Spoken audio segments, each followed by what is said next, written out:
જય પ્રભાતભાઈ ખાંભરા મારો ભત્રીજો છે.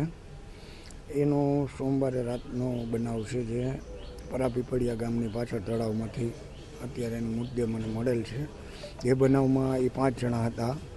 જે અરશદ મહાજનનો છોકરો જેનિસ હતો, ભાવિશ હતો અને ઋત્વિક અને મરઘો કરીને જે કાંઈ નામ છે એ 4 જણા હતા. એ 4 જણાએ મને મંગળવારે સાંજે 4 વાગે જાણ કરેલી કે આવી રીતે અમે સોમવારે રાતે અમારી પાછળ કોક થયું હતું અને અમે આ જગ્યાએ ભાગીને આવતા રહ્યા હતા અને અમે આ ગાડી મૂકીને બાવળોમાં ભાગ્યા હતા. એમાં જઈ અંદર પડી ગયેલો છે એવી મને જાણ કરી. એટલે હું સ્થાનિક જગ્યા ઉપર ગયો. મેં 112 બોલાવીને ફાયર બ્રિગેડ બોલાવીને મેં તપાસ કરી. એટલે ત્યારે કાલ રાતે મને કાંઈ મળ્યું નહોતું. આજ સવારે 6 વાગે હું જગ્યા ઉપર ગયો હતો એટલે ડેડ બોડી ઉપર હતી.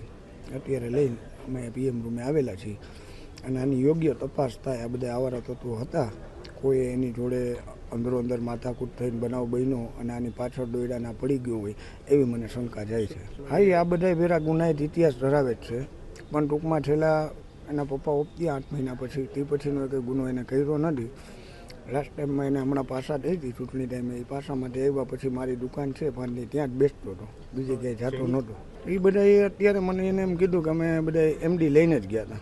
એ આપણા રાજકોટમાં ક્યાંકથી લઈને જ ગયા હોય અને MD મળે છે આપણા રાજકોટમાં. એ તો હવે આખા જગ જાહેર ખબર જ છે, પોલીસને ખબર છે અને બધાને ખબર છે. આ MD ક્યાંથી લીધી, કોને લીધી, આની યોગ્ય તપાસ થાય અને આ ઘૂસણખોરીથી બચવા આપણા આવા નિર્દોષ છોકરા કોઈના ગુમાવે નહીં. એટલા માટે હું પ્રેસ મીડિયાને અને પોલીસને પણ કહું છું કે હપ્તાખોરી બંધ કરી અને થોડુંક આમાં ધ્યાન આપો. આવા ડ્રગ્સના રવાડે જો આપણી પબ્લિક ચડી જશે તો મારો આજ ગયો છે, કાલ તમારો પણ જઈ શકશે. એવી હું તમને આભાર વ્યક્ત કરું છું. અને 2 છોરી અને કાર ભાડે લઈને ગયા હતા. મોવડી ચોકડીએથી ભાડે કાર લીધી છે વરના. એ જયના નામની લીધેલી છે એમ કહે છે. આપણે CCTV ફૂટેજ એનાય નથી જોયા. હવે હાજર હતો કે નથી એ અમને જાણ નથી. એ એમ કહે છે કે અમારી પાછળ કોક ગાડી લઈને અમારી પાછળ થયા હતા અને અમે ભાગ્યા છીએ. બરાબર છે. હવે આપણે એ જગ્યા ઉપર જોયું તો ત્યાં ગામની અંદર બીજી ગાડી કોઈ આવતી નથી. બરાબર છે. એટલે લાસ્ટ ટાઈમ એ MD લઈને આવી હતી, ત્યાં પીવા માટે ગયા હતા કે દારૂ લઈને ગયા હતા પીવા, ત્યાં પાલટી કરીને આ બનાવ બન્યો છે એવું મને અંદાજ લાગે છે. હા, છેલ્લા 4 મહિનાથી આ બહાર જ છે.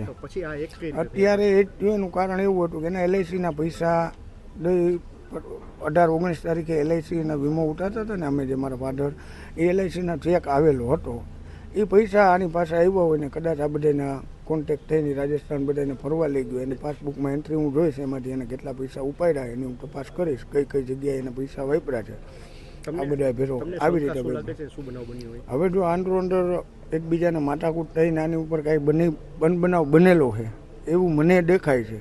કારણ કે આમાંથી 2 જણા પાણીવાળા હતા, એક પટેલ અને એક આ જય પાણીમાં પડી ગયેલો છે. ઓલા ત્રણેયને કાંઈ વસ્તુ છે નહીં. બરાબર છે. એટલે આ 2 ભાગી ગયા હતા તો આ 2 ભાગ્યા કઈ રીતે? આ ત્રણેય એની વાંહે થયા હતા એટલે ભાગ્યા હતા, એટલે 2 પડી ગયા છે. કઈ રીતે છે એની યોગ્ય તપાસ કરો.